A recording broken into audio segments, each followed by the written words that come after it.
जय माता दी मित्रों, मेरा नाम पंडित प्रकाश जोशी। स्वागत है मेरे YouTube फेसबुक चैनल एस्ट्रो आज में। मित्रों, आज हम चर्चा करें लिब्रा तुला राशि का नवंबर का महीना कैसा रहेगा तुला राशि की धन की, स्वास्थ्य की, उनके परिवार की, उनके दाम्पत्य जीवन की स्थिति, इसके बारे में नवंबर में डिटेल में चर्चा करेंगे। 4 बड़े ग्रह के गोचर होने वाले हैं नवंबर में। मैं आपको बताऊं, सूर्य का राशि परिवर्तन 16 नवंबर को सूर्यदेव नीच राशि तुला से निकलकर वृश्चिक राशि में चले जाएंगे। नवंबर में बुध देव का 2 बार राशि परिवर्तन है। 9 नवंबर में वृश्चिक राशि में वक्री होके जाएंगे। 23 नवंबर को तुला राशि में वक्री होके आएंगे, यानी 2 राशि में उल्टे चलेंगे बुध देव। शुक्र का राशि परिवर्तन यानी आपकी राशि के स्वामी का परिवर्तन है। 2 नवंबर में तुला राशि में हो जाएंगे, आपकी राशि में आएंगे, बड़ा बदलाव होगा, उसके बारे में चर्चा करेंगे। साथ ही साथ शनि 18 नवंबर को मार्गी हो जाएंगे। इसका क्या प्रभाव आप पे रहेगा? अच्छा ही प्रभाव रहेगा, उसके बारे में चर्चा करेंगे। ये तुला राशि की कुंडली आ रही है। अगर आपकी जन्म राशि तुला है तो आप देख लीजिए, नाम से आप रा से आपका अक्षर है तो भी आप देख सकते हैं। यदि आपकी सन साइन तुला है तो भी आप देख सकते हैं, आप पे काफ़ी हद तक ठीक पड़ेगा।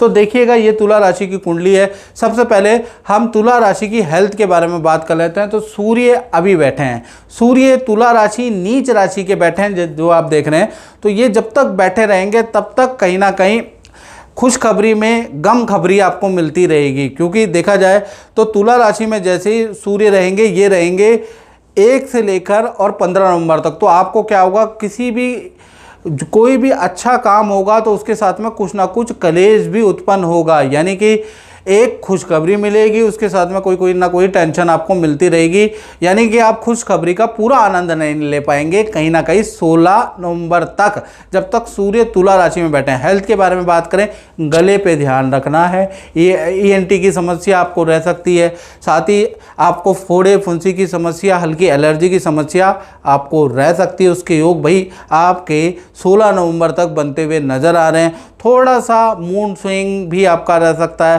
काम में आपका फोकस हिल सकता है, काम में आप लापरवाही कर सकते हैं, तो वैसा ना करें, याद रखिएगा। नहीं तो आपको 16 नवंबर तक बॉस की डांट या उच्च अधिकारी की डांट भी मिल सकती है। भाई थोड़ा सा लापरवाही काम में ना बरतें, याद रखिएगा। फिर उसके बाद 17 तारीख के बाद सूर्यदेव यहाँ से निकल जाएंगे, आपकी राशि फ्री हो जाएगी।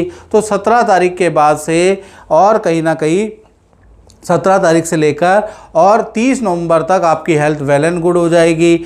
आप थोड़ा सा योगा जिम करने वाले हैं, अपनी डाइट में बदलाव करने वाले हैं, क्योंकि आपकी राशि में तो शुक्र आ जाएंगे तो थोड़ा सा आप थोड़ा आनंददायक फील करेंगे।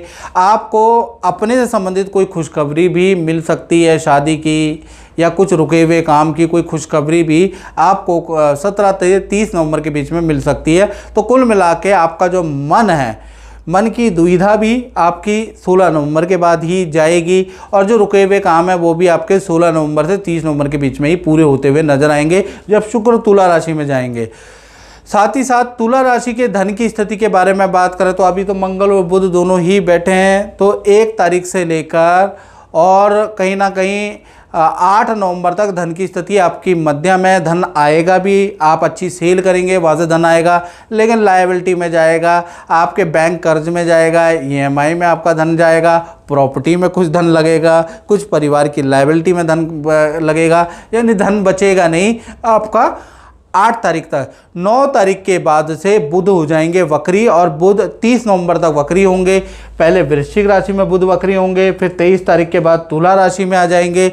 अब ये जो दोनों स्थिति है, इन दोनों स्थिति के हिसाब से आपको धन का लाभ होगा, यानी कि 9 तारीख से 30 नवंबर में 3 बड़े धन के लाभ आपको हो सकते हैं। पहला, माता पिता से कुछ धन का लाभ या कोई सरकारी कोई धन का लाभ आपको होगा। दूसरा, आपकी अच्छी सेल होगी, अच्छा क्लाइंट आपके पास अचानक टकराएंगे और अच्छी सेल करके जाएंगे, उससे आपको धन का लाभ होगा।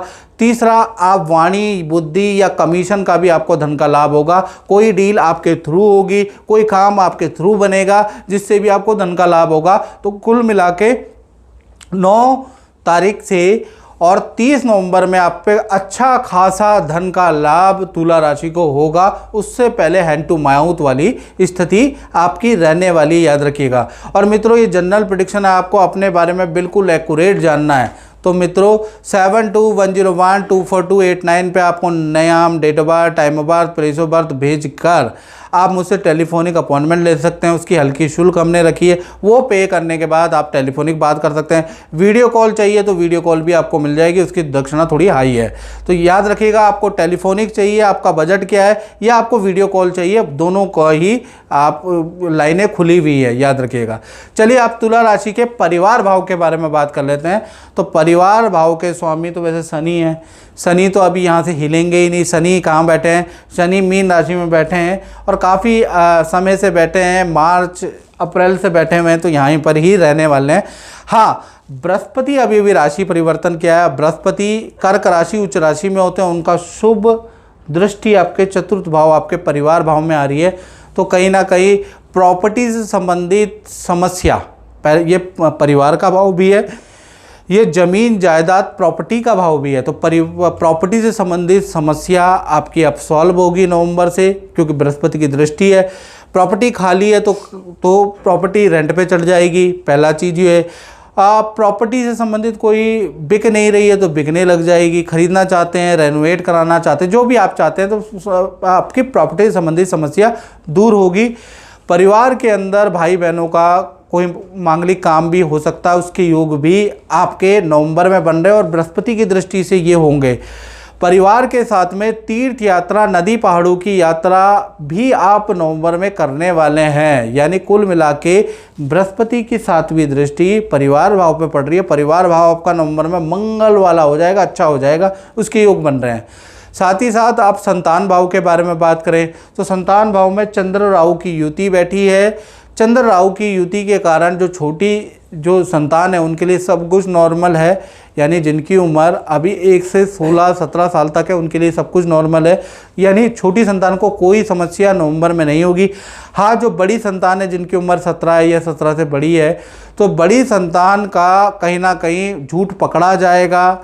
बड़ी संतान कुछ गलत काम करती हुई आपकी पकड़ी जा सकती है, कोई गलत झूठ बोलती हुई पकड़ी जा सकती है, उसका थोड़ा सा वाद विवाद रह सकता है, उसके योग न। यानी कि बड़ी संतान से संबंधित कोई टेंशन, बहुत बड़ी टेंशन नहीं, लेकिन कोई टेंशन आपके सामने आती हुई नवंबर में नज़र आएगी। बाकी छोटी चाहे बड़ी संतान है, उनकी हेल्थ के बारे में, करियर के बारे में बात करें, सब कुछ अच्छा है। बस ये है कि बड़ी संतान का, क्योंकि चंद्र और राहु की युति बैठी है, तो कहीं ना कहीं बड़ी संतान का कोई झूठ, कोई बुरा कर्म या कोई ना कोई बहाना पकड़ा जाएगा, उसके योग नज़र आ रहे हैं।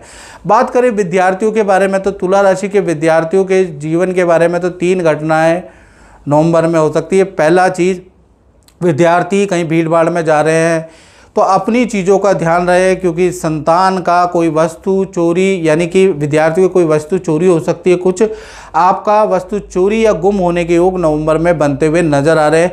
पेट की प्रॉब्लम आपको रह सकती है, नींद की समस्या आपको नवंबर में रह सकती है, लेकिन आपकी विद्या में परफॉर्मेंस बहुत ही अच्छी होगी। विद्या में रिजल्ट आपका बहुत अच्छा आएगा और स्टूडेंट के सारे जो भी काम करेंगे वो काम बनते हुए भी नज़र आएंगे, उसमें पॉजिटिव रिजल्ट भी आपको मिलेगा। लेकिन ये 2 चीज़ें आपको ख़राब रिजल्ट मिलेगी। माता पिता से भी धन का लाभ या कोई इच्छा पूर्ति होती हुई नज़र आएगी, लेकिन फिर भी 2 चीज़ें आपकी ख़राब है। तो कुल मिला के आपको ये 2 चीज़ों में ध्यान देना है, याद रखिएगा। अब बात कर लेते हैं तुला राशि के नौकरी भाव की। तो ये जो 6ठा भाव है, जहाँ शनि बैठे हैं, तो ये रोग ऋण शत्रु भाव है। तो शनि यहाँ पर बैठे हैं, तो यानी काम का प्रेशर तो भाई नवंबर में भी आपके साथ रहने वाला है। लेकिन शुक्र मालव्य योग बनाएगा। मालव्य योग बनाने से वो 2 नवंबर के बाद शुक्र देव 12वें से निकलकर तुला राशि में आ जाएंगे। तो कहीं ना कहीं ये जो मालव्य योग बनेगा, तो मालव्य योग से आपके करियर में आपको अच्छी खुशखबरी मिलती हुई नजर आएगी, अच्छी डील आपको मिलेगी मालव्य योग के कारण। मालव्य योग के कारण ऑफिस में कोई इच्छा आपकी पूरी होती हुई नजर आ रही है, ऑफिस में अच्छी सेल होती हुई नजर आ रही है, ऑफिस में पॉजिटिव वातावरण होता हुआ नजर आ रहा है। मालव्य योग के कारण कहीं ना कहीं ऑफिस मित्रों के साथ में किसी पार्टी फंक्शन में भी आप नवंबर में जाने वाले हैं, उसके भी योग नजर आ रहे हैं। तो कुल मिला के जो 2 नवंबर के बाद जो शुक्र तुला राशि में जाएंगे, जो मालव्य योग मनाएंगे, उसका आपके करियर में बहुत अच्छा इफेक्ट पड़ेगा। करियर से संबंधित छोटी या बड़ी खुशखबरी आपको भाई मिलेगी, अच्छी सेल भी होगी, याद रखिएगा। तो नौकरी भाव 2 नवंबर के बाद आपका बहुत अच्छा है, 30 नवंबर तक बहुत अच्छा रहने वाला है, याद रखिएगा। साथ ही साथ बात कर लेते हैं आपके दाम्पत्य जीवन के बारे में तुला राशि के। और मित्रों, मैं बार बार कह रहा हूँ, ये जनरल प्रेडिक्शन है। यदि आप देश में बैठे हैं, विदेश में बैठे हैं, शर्माइएगा नहीं। अगर आपको अपने बारे में जानना है तो 7210124289 पे आपको मुझे नाम, date of birth, time of birth SMS करना। हल्का हमने शुल्क रखा है, वो पे करके आप या तो टेलीफोनिक मुझसे कंसल्टेंसी ले सकते हैं या वीडियो कॉल ले सकते हैं, आपकी मर्जी। अगर आपका बजट है तो आप वीडियो कॉल भी ले सकते हैं। चलिए, अब दाम्पत्य जीवन के बारे में बात करें। सप्तम भाव है, सप्तम भाव के स्वामी मंगल और बुध दोनों ही द्वितीय भाव में बैठे हैं। पहले प्रेमी प्रेमिका के बारे में बात कर लेते हैं। तो मंगल और बुध दोनों ही बैठे हैं, तो कहीं ना कहीं 1 तारीख से लेकर और कहीं ना कहीं 8 नवंबर तक कहीं ना कहीं जो प्रेमी प्रेमिका हैं उनमें कभी वाद विवाद होगा, कभी चीज़ें सॉल्व होती हुई नजर आएंगी। ऐसा ही प्रेमी प्रेमिकाओं में चलता रहेगा। करियर के मामले में और दोनों के रिलेशन के मामले में तो 8 नवंबर तक चीज़ें तो ऐसी ही है, बहुत अच्छी नहीं है, याद रखिएगा। लेकिन 9 नवंबर से और 30 नवंबर में बुध हो जाएंगे वक्री, तो कहीं ना कहीं प्रेमी प्रेमिका का रिलेशन, लव कपल का रिलेशन बहुत अच्छा हो जाने वाला है। उसके योग नवंबर में बन रहे हैं। साथ ही साथ देखा जाए तो मंगल और बुध के कारण जो आपके पार्टनर है उनका स्थान परिवर्तन का योग नज़र आ रहा है। या आपका कोई पार्टनर वाहन खरीद सकता है या कोई इलेक्ट्रॉनिक गैजेट खरीद सकता है। मंगल बुध की युति के कारण, उसमें से भी बुध वक्री होने के कारण, आपके पार्टनर को धन का अच्छा लाभ 8 नवंबर से 30 नवंबर में मिलता हुआ नज़र आएगा। तो कुल मिला के 1 से 8 नवंबर प्रेमी प्रेमिका के लिए नॉर्मल ही है। यानी कि प्रेमी प्रेमिका को लाभ तो होगा, सैलरी की दक्षिणा तो आएगी, सैलरी तो आएगी, लेकिन हैंड टू माउथ रहेगा। हाँ, उसके बाद 9 तारीख के बाद कहानी बदल जाएगी, बहुत ही अच्छी हो जाएगी। इसी प्रकार से पति पत्नी के बारे में बात करें तो उनमें भी मंगल बुध की जो युति बन रही है ये अच्छा ही इफेक्ट देगी। यानी पति पत्नी का काफ़ी अच्छा है। पहला देखा जाए तो जो भी आपके पति पत्नी में जो भी आपके पार्टनर हैं उनको नवंबर में अच्छा धन का लाभ मिलता हुआ नज़र आएगा। यदि आपके पार्टनर वर्किंग है तो उनके पद प्रमोशन के योग भी नज़र आ रहे हैं। यदि आपके पार्टनर का प्रोजेक्ट चेंज भी होगा, मंगल और बुध कई नवंबर में या तो प्रोजेक्ट चेंज आपके पार्टनर कराएंगे या फिर फील्ड चेंज कराएगी। आपके पार्टनर को नई नौकरी का कहीं से ऑफर मिलेगा, ज्वाइनिंग लेटर मिलेगा, तो फील्ड चेंज भी हो सकता है। यानी ये जो मंगल बुध की युति और बुध देव वक्री हो जाएंगे, उससे पार्टनर के करियर में बड़ा परिवर्तन नवंबर में, पॉजिटिव परिवर्तन देखने को मिलेगा। रिलेशनशिप पति पत्नी में बहुत ही अच्छा है, यहाँ पर कोई दिक्कत वाली बात नहीं नज़र आ रही है। बात करें तुला राशि के में उन लोगों की जो फैक्ट्री चलाते हैं, दुकान चलाते हैं, उनका कहीं ना कहीं नवंबर का महीना क्या रहेगा। नवंबर में तो भाई बृहस्पति कर्क राशि में, उच्च राशि में बैठे हैं, तो व्यापारियों वालों के लिए बल्ले बल्ले, दुकानदारों के लिए बल्ले बल्ले। बृहस्पति कर्क राशि में बैठे हैं, जो मंदा काम है वो तेजी की ओर बढ़ता हुआ नजर आएगा। कुछ ऐसे कॉन्ट्रैक्ट आपको मिल जाएंगे जिससे कि आपको नवंबर में बहुत अच्छा धन का लाभ मिलेगा, आपकी अच्छी सेल होगी, पुराने क्लाइंट लौट के आएंगे, क्योंकि बृहस्पति कहीं ना कहीं आपके कर्क राशि में बैठे हैं, 10वें स्थान में बैठे हैं। बृहस्पति सॉफ्टवेयर पे खर्चा कराता है, यानी टेक्नोलॉजी को आप अप टू डेट भी करने वाले हैं। अपना टेक्नोलॉजी को अपडेट करेंगे, अप टू डेट करेंगे, उस पर भी थोड़ा धन खर्च होगा, लेकिन उसका बेनिफिट भी आपको मिलेगा। और या फिर आप अपने ब्रांड का नेम चेंज करेंगे, या आप कहीं ना कहीं अपने संस्थान के अंदर बड़ा परिवर्तन लेके आएंगे, कुछ पॉजिटिव परिवर्तन, कुछ इनोवेशन आप करेंगे, उसका भी बेनिफिट होगा, क्योंकि बृहस्पति गुरु उन्नति का आइडिया भी देता है। तो कुल मिला के नवंबर का महीना आपका इनोवेटिव और धन के लिए भी काफ़ी अच्छा है। साथ ही साथ देखा जाए तो शुक्र आपके 12वें भाव में बैठे हैं, तो शुक्र जब भी 12वें भाव में बैठते हैं तो विदेश से संबंधित, क्योंकि 8वें के स्वामी कहीं ना कहीं 12वें में बैठे हैं, हालांकि ये 2 दिन ही रहेंगे, लेकिन मंथली राशिफल में इनका भी इफेक्ट मिलेगा। विदेश से संबंधित कोई शुभ सूचना आपको मिल सकती है। विदेशी व्यक्ति से नवंबर में संपर्क हो सकता है, उसके योग नज़र आ रहे हैं। विदेश से संबंधित कोई बड़ा ऑर्डर आपको मिल सकता है, या विदेशी व्यक्ति से कुछ लाभ आपको नवंबर में मिलता हुआ नज़र आएगा। हालांकि ये 2 दिन ही शुक्र रहेंगे, लेकिन मासिक राशिफल में इसका इफेक्ट पूरा महीना रह सकता है, क्योंकि परमुटेशन और कॉम्बिनेशन से हम कुंडली देखते हैं। तो कुल मिला के विदेश से संबंधित कोई ना कोई भाई बहन, दोस्त, क्लाइंट्स, किसी ना किसी की खुशखबरी आपको मिलती हुई नजर आएगी। मित्रों, इस कार्यक्रम में इतना ही। मुझे दीजिए इजाज़त। जय माता दी।